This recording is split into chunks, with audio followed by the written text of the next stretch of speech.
Hello everyone, welcome back to my YouTube channel The Mindful Muse. I hope आप सब अच्छे से पढ़ाई कर रहे होंगे। आज हम स्टार्ट कर रहे हैं अर्ली अमेरिकन लिटरेचर जो यूजीसी नेट, सेट और जेआरएफ के लिए बहुत इम्पोर्टेंट और हाई स्कोरिंग यूनिट है। इस यूनिट से बहुत सारे क्वेश्चंस आते हैं टाइमलाइन से, हिस्टोरिकल बैकग्राउंड से और प्योरिटन आइडियोलॉजी से और अर्ली राइटर्स से भी।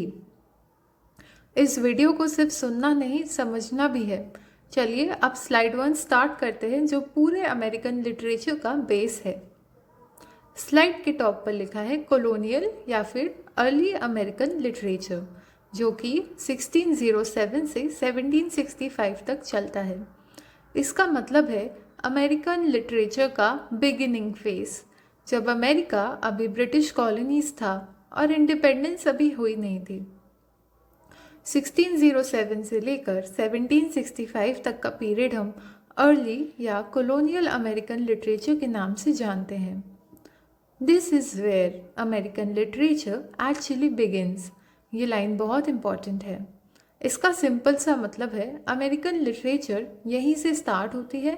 इससे पहले कोई अमेरिकन राइटर नहीं था, कोई अमेरिकन आइडेंटिटी नहीं थी, सिर्फ यूरोपियंस अमेरिका के बारे में लिख रहे थे। वो राइटिंग्स अमेरिकन लिटरेचर नहीं कहलाती क्योंकि वो अमेरिकन्स के एक्सपीरियंस से नहीं लिखी गई थी। जब लोग अमेरिका में परमानेंटली रहने लगे और अपनी ज़िंदगी के एक्सपीरियंसेस लिखने लगे, तब जाकर अमेरिकन लिटरेचर स्टार्ट होती है। Historical background. अब हम आते हैं हिस्टोरिकल बैकग्राउंड पर। American literature begins with colonisation not imagination. British literature या यूरोपियन लिटरेचर इमेजिनेशन से स्टार्ट होती है, पोएम्स, प्लेस या फिर स्टोरीज। लेकिन अमेरिकन लिटरेचर का स्टार्ट होता है कोलोनाइजेशन, सेटलमेंट, सर्वाइवल और रिलीजन के साथ। यहाँ आर्टिस्ट पहले नहीं थे, वो पहले थे सेटलर्स या फिर प्योरिटन्स या फिर मिशनरीज और सर्वाइवर्स। इसलिए उनका लिखना क्रिएटिव तो नहीं, हम उसे प्रैक्टिकल बोलेंगे। 1607 जेम्स टाउन। अब आते हैं पहली इम्पॉर्टेंट डेट पर, 1607। इस साल जेम्स टाउन स्टैब्लिश हुआ जो कि अमेरिका का फर्स्ट परमानेंट इंग्लिश सेटलमेंट था। जेम्स टाउन इम्पॉर्टेंट क्यों है? क्योंकि यहीं से कंटिन्यूस इंग्लिश प्रेजेंस स्टार्ट होती है, यहीं से अर्ली अमेरिकन राइटिंग्स मिलती हैं, यहीं से जॉन स्मिथ जैसे राइटर्स आते हैं। नेट एग्ज़ाम में पूछा जाएगा आपसे कि फर्स्ट परमानेंट इंग्लिश सेटलमेंट कहाँ पर था। इसका आंसर हमेशा जेम्स टाउन ही होता है। Another important date is 1620 Plymouth colony. इस साल प्लायमाउथ कॉलोनी स्टैब्लिश हुई जिसे प्योरिटन्स या फिर पिलग्रिम्स ने सेटल किया। ये लोग अमेरिका क्यों आए? पैसा कमाने के लिए नहीं, बल्कि रिलीजियस फ्रीडम के लिए। इंग्लैंड में उनको अपना रिलीजन फ्रीली प्रैक्टिस करने नहीं दिया जा रहा था, इसलिए वो सब अमेरिका आ गए। रिलीजन का रोल बहुत ज़्यादा है अमेरिकन लिटरेचर में। ये सेटलर्स बहुत ज़्यादा रिलीजियस थे। उनका मानना था जो कुछ भी होता है गॉड की मर्ज़ी से ही होता है। अगर सक्सेस है तो वो गॉड का ब्लेसिंग है, अगर सफरिंग है तो वो गॉड का टेस्ट है। इसलिए उनकी राइटिंग में हमें दिखता है गॉड, फेथ और सिन या फिर पनिशमेंट और मोरालिटी के बारे में। इस माइंडसेट को हम कहते हैं प्योरिटन माइंडसेट। अमेरिकन लिटरेचर का नेचर क्या है? वो था प्रैक्टिकल, रिलीजियस, मोरल और डॉक्यूमेंट्री। इसका मतलब ये था कि ये लिटरेचर रियल इवेंट्स रिकॉर्ड करता है, मोरल लेसन सिखाता है, गॉड के प्लान को एक्सप्लेन करता है और इमेजिनेशन यूज़ नहीं करता है। इसी वजह से इस पीरियड में नॉवेल्स नहीं है, फिक्शन नहीं है, ड्रामा भी नहीं है। सिर्फ अगर है तो है सर्मन्स, डायरीज, जर्नल्स, हिस्ट्रीज और कैप्टिविटी नैरेटिव्स। ये सब हम आगे देखें। Who were the Puritans? Puritans were English Protestants who wanted to purify the Church of England. इसका मतलब समझते हैं। प्योरिटन्स इंग्लिश प्रोटेस्टेंट्स थे जो कि चर्च ऑफ इंग्लैंड को और ज़्यादा प्योर बनाना चाहते थे। उनको लगता था कि चर्च ऑफ इंग्लैंड अभी भी कैथोलिक प्रैक्टिसेस फॉलो कर रहा है, रिचुअल ज़्यादा है, फेथ कम हो गया है। इसलिए प्योरिटन्स चाहते थे simple worship, strict discipline and Bible centred life. Their belief system controlled everything. प्योरिटन्स का रिलीजन सिर्फ चर्च तक लिमिटेड नहीं था, वो कंट्रोल करता था लाइफ एंड डेथ, कौन बचेगा, कौन डैम्ड होगा, राइटिंग एंड मोरालिटी, क्या लिखना अलाउड है, क्या सिंफुल है, और सोसाइटी, कपड़े कैसे पहने जाएं, बिहेवियर कैसा हो, एंटरटेनमेंट अलाउड है या नहीं। इसलिए प्योरिटन सोसाइटी में इंडिविजुअलिटी कम थी, डिसिप्लिन ज़्यादा था, फियर एंड गिल्ट डोमिनेंट था। लिटरेचर को वो समझते थे as a religious duty. Literature is equal to religious duty, not entertainment.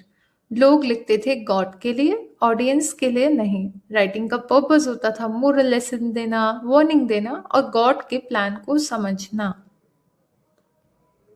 अब हम आते हैं कोर प्योरिटन थीम्स पर। सबसे पहला और सबसे पावरफुल थीम है predestination. God has already decided who will be saved and who will be damned.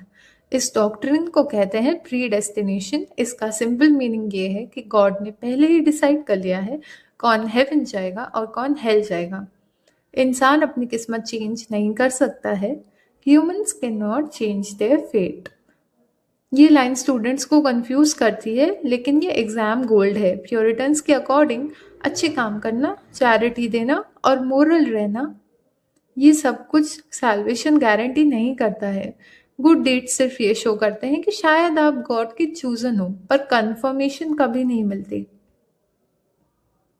Psychological impact of predestination, it creates anxiety, guilt and fear.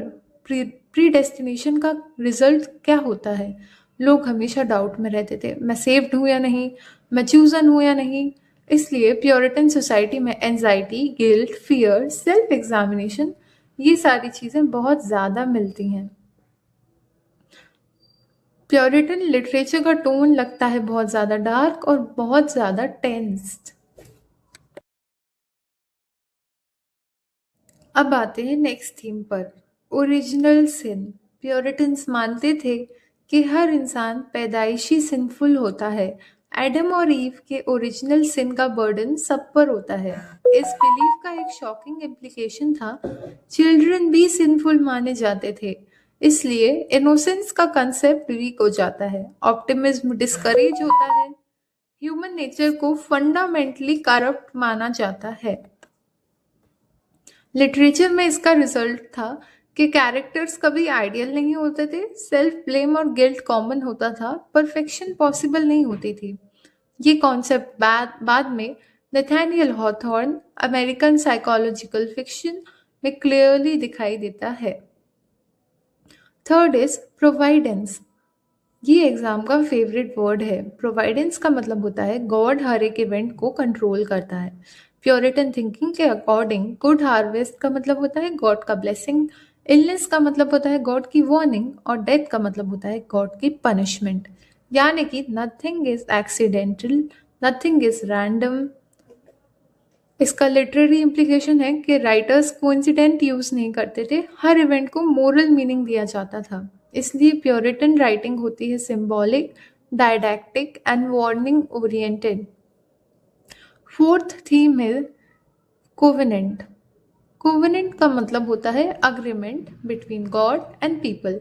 Simple terms में अगर लोग God के रूल्स को फॉलो करें तो फिर उन्हें मिलेंगी ब्लेसिंग्स, लेकिन अगर वो डिसओबी करेंगे तो इन्हें मिलेगी पनिशमेंट। इस बिलीफ का सोशल इफेक्ट बहुत स्ट्रॉन्ग था।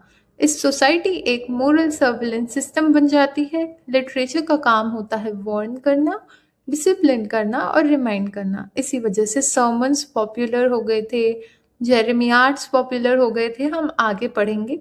लिटरेचर करेक्टिव रोल प्ले करता है।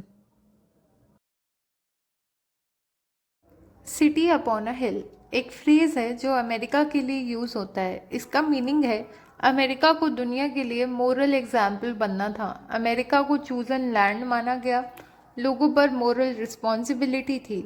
ये आइडिया आज भी अमेरिकन आइडेंटिटी को शेप करता है, स्पेशली पॉलिटिक्स और नेशनलिज्म में।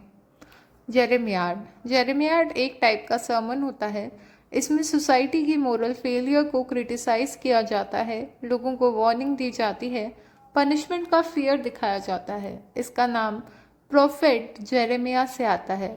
बाद में सर्मन्स और पॉलिटिकल स्पीचेस में भी जेरेमियाड स्टाइल यूज होता है। Literary forms of colonial period, no novels, no plays. क्या था फिर? सर्मन्स, रिलीजियस स्पीचेस जो कि इंस्ट्रक्ट और वार्न करने के लिए होते थे। सबसे कॉमन फॉर्म था स्ट्रॉन्ग मोरल टोन। उसके बाद आती हैं डायरीज और जर्नल्स। ये होते हैं डेली लाइफ के पर्सनल रिकॉर्ड्स, सर्वाइवल स्टोरीज या फिर रिलीजियस रिफ्लेक्शंस। फिर आती हैं हिस्ट्रीज। इसमें आता है सेटलमेंट्स का रिकॉर्ड, इमेजिनेटिव नहीं था कुछ भी इसमें, गॉड के प्लान को डॉक्यूमेंट करने के लिए था ये सब। कैप्टिविटी नैरेटिव्स, सेटलर्स जो नेटिव अमेरिकन्स के कैप्चर में रहे, सफरिंग का रिलीजियस इंटरप्रिटेशन दिखाया जाता है इसमें। ये एक बहुत ही पॉपुलर जॉनरा था। एक एग्जाम टिप है, अगर क्वेश्चन आए why no novels in colonial period, तो फिर हमें यहीं से आंसर मिलेगा कि religion plus documentation was much more prevalent than imagination. The most common literary form was religion plus documentation. अब हम आते हैं मेजर कॉलोनियल राइटर्स पर। स्लाइड में लिखा है कैनोनिकल, मतलब कि ये writers exam point of view से बहुत ज़्यादा कंपलसरी हैं। पहला स्टार्ट करते हैं जॉन स्मिथ। सबसे पहले जॉन स्मिथ का मेन रोल था कोलोनाइजेशन को प्रमोट करना। उनका फेमस वर्क है a true relation of Virginia. इस टेक्स्ट में फोकस किया जाता है एक्सप्लोरेशन, सर्वाइवल और लीडरशिप पे। इनका राइटिंग स्टाइल बहुत ज़्यादा एडवेंचरस था, फैक्चुअल था और प्रमोशनल था। इसलिए जॉन स्मिथ की राइटिंग इमेजिनेशन से ज़्यादा रियल एक्सपीरियंस और प्रोपेगेंडा पर बेस्ड होती है। फिर आते हैं विलियम ब्रैडफोर्ड। उनका मेजर वर्क है ऑफ प्लाईमाउथ प्लांटेशन। इनका जॉनरा था हिस्ट्री प्लस स्पिरिचुअल रिफ्लेक्शन। इनके थीम्स थे गॉड की गाइडेंस, सेटलर्स का स्ट्रगल या फिर प्योरिटन्स का फेथ। ये टेक्स्ट बहुत इंपॉर्टेंट है क्योंकि ये प्योरिटन माइंडसेट को क्लियरली रिफ्लेक्ट करता है, सफरिंग को गॉड के प्लान के रूप में दिखाता है। एक एग्ज़ाम टिप, जॉन स्मिथ आए तो हमें सर्च करना है एक्सप्लोरेशन एंड कोलोनियाइजेशन। विलियम ब्रैडफोर्ड आएंगे तो फिर हम देखेंगे प्योरिटन हिस्ट्री या फिर फेथ। ये कॉन्ट्रास्ट जो इन दोनों राइटर्स में है ये बहुत ज़्यादा इम्पॉर्टेंट है, अक्सर आपसे पूछा जाता है। नेक्स्ट है जॉन विंथ्रॉप। उनका फेमस सर्मन था a model of Christian charity. इस सर्मन में उन्होंने सिटी अपॉन अ हिल के कॉन्सेप्ट को इंट्रोड्यूस किया है। इसका फोकस था कम्युनिटी डिसिप्लिन और मोरल रिस्पॉन्सिबिलिटी। ये सर्मन बताता है कि अमेरिका को दुनिया के लिए एक मोरल एग्जाम्पल बनना था। इसके बाद आती हैं एन ब्रैडस्ट्रीट। वो है फर्स्ट पब्लिश अमेरिकन पोएट। उनका फेमस वर्क है 10th Muse lately sprung up in America. उनकी पोएट्री में फेमस थीम्स थे फेथ, फैमिली और emotional versus religion.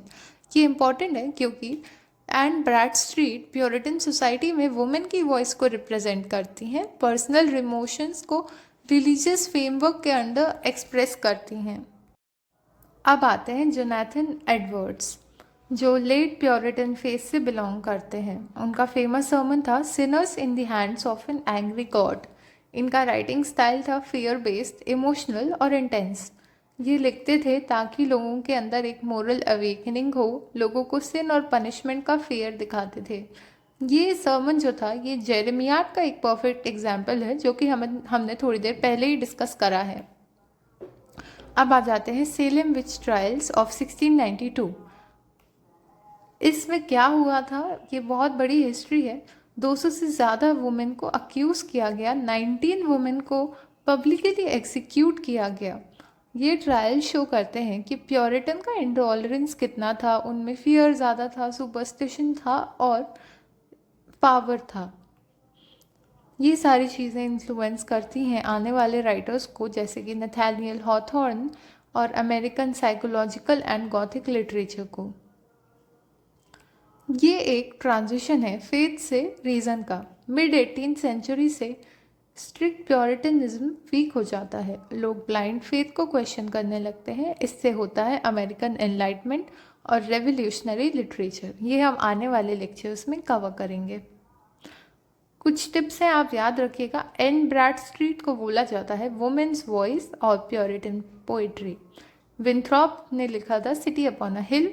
Jonathan Edwards का फियर बेस्ड सर्मन और सेलम विच ट्रायल्स का इनटॉलरेंस और उसके गॉथिक रूट्स। इसके साथ कॉलोनियल और early American literature unit complete होता है। नेक्स्ट हम मूव करेंगे अमेरिकन एनलाइटनमेंट की तरफ हमारे नेक्स्ट लेक्चर में। Thank you for your time. I hope you enjoyed the lecture. Don't forget to subscribe and like